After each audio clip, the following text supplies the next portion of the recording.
Hey there, listeners!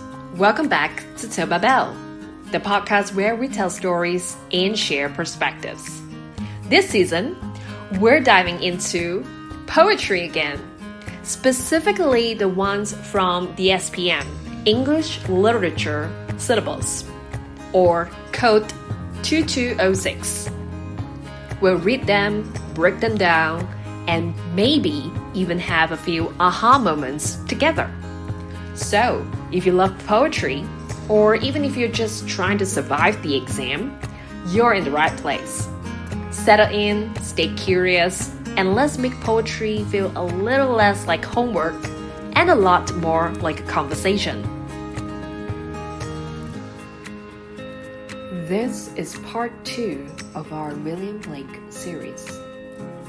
Last episode, we tackled The Tiger, a poem about power, creation, and if you're a cat owner like me, the eternal mystery of how something can be both adorable and terrifying. Today, we're swapping the jungle for cobblestones. We're heading into the heart of London, Blake style. And if you think this is going to be a quaint stroll by the Thames, think again. Blake's London is less tea and crumpets and more grim and grumpy. It's basically the 18th century version of doom-scrolling. Blake wrote London in 1794 as part of his Songs of Experience. That's the same collection that gave us The Tiger. But while The Tiger wonders about creation on a cosmic level, London zooms in on something much closer to home: human suffering. Now, I do love London. It's iconic, historic, and sure, full of overpriced coffee. But Blake's London, it's a nightmare. He's not writing about Big Ben and afternoon tea, and definitely not like Taylor Swift writing about her London boy. Blake's showing us a city choked by poverty, oppression, and despair. Think less Instagrammable skyline, more Oliver Twist without the catchy songs. Now let's briefly set the scene for the poem. It's a foggy evening, the streets are dim, and somewhere in the distance, a street lamp flickers. And there you are, walking alongside Blake, seeing the city through his eyes. I wander through each charted street, near where the charted Thames does flow, and mark in every face I meet marks of weakness, marks of woe. In every cry of every man, in every infant's cry of fear, in every voice, in every band, the mind-forged manacles I hear. How the chimney sweepers cry, every blackening church appalls, and the hapless soldier's sigh runs in blood down palace walls.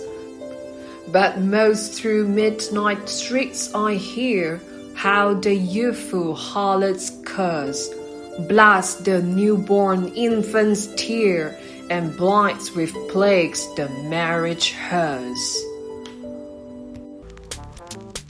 Whoa, there's so much to unpack here.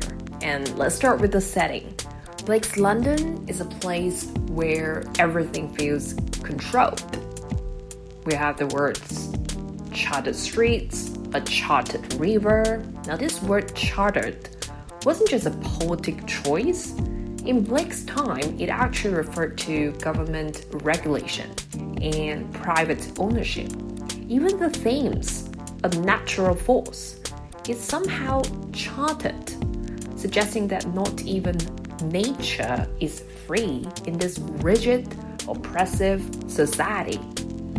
Then there's the idea of suffering being written on people's faces. marks of weakness, marks of woe. It's not just that people are unhappy. Their very existence is defined by their suffering. Blake isn't just describing a bad day in London.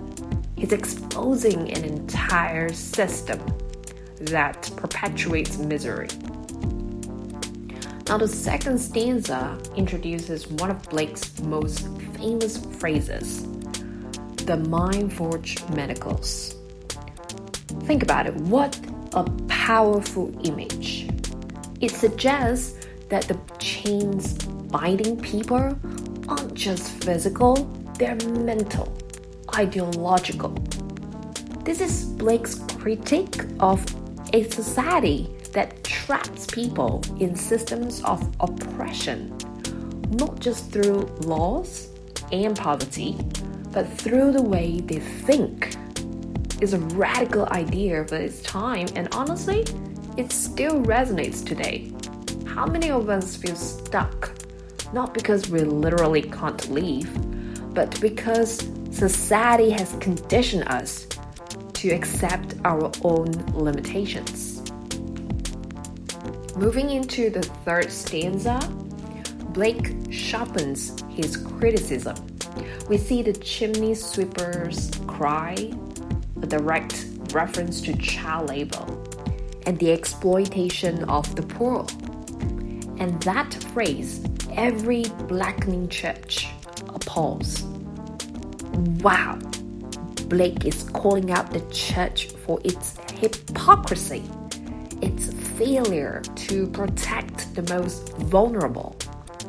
The same happens with the hapless soldier's sigh, which runs in blood down palace walls. Blake's painting a city where power, whether religious or political, is built on the suffering of the people. Then we come to the final haunting stanza, the youthful harlot's curse, a young prostitute's suffering. Bless the newborn infant's tear, linking innocence with corruption. The marriage hearse is perhaps the most disturbing image of all. Blake fuses the idea of marriage, a supposed symbol of love and stability, with a hearse, a vehicle for the dead. Love and death, hope and despair, bound together.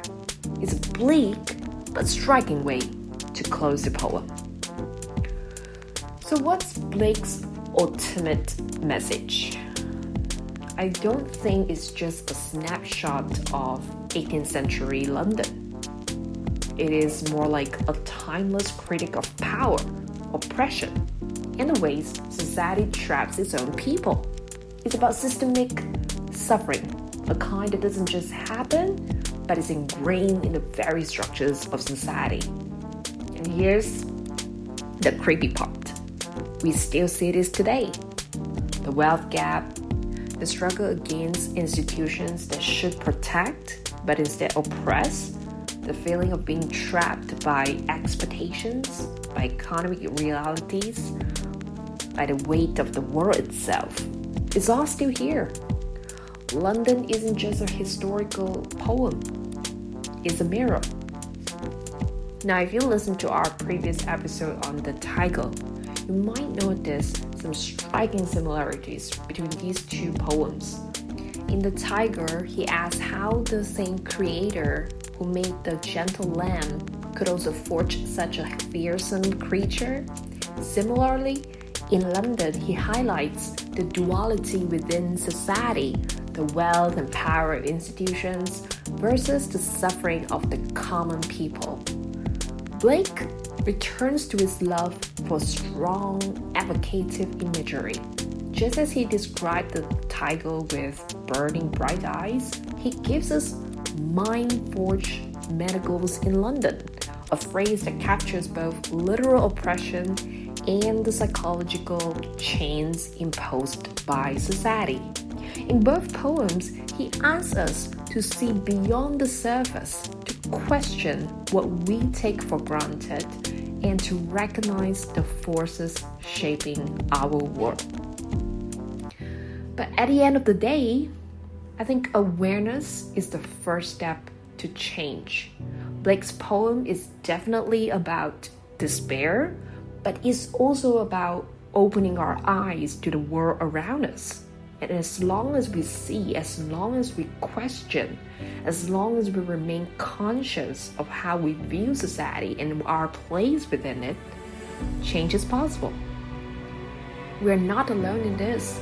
Humanity has always been a vast, interconnected community, and when we recognize our collective power, when we choose to support one another rather than remain trapped in mind-forged manacles, we create space for hope. Yes, suffering exists. Yes, injustice persists. But as long as we keep talking, keep questioning, keep striving for something better, we ensure that things don't have to remain bleak. Change begins with awareness, and awareness leads to action. That's something I think Blake would want us to remember. So, that's London. Short, sharp, and anything but sweet. Next time, we'll wrap up our Blake series with The Little Black Boy, a poem that dives into innocence, identity, and Blake's complex views on race and spirituality. Until then, keep reading, keep questioning, and most of all, keep believing in the possibility of change. See you next time on Tell About. I'm your host, Bella Wee.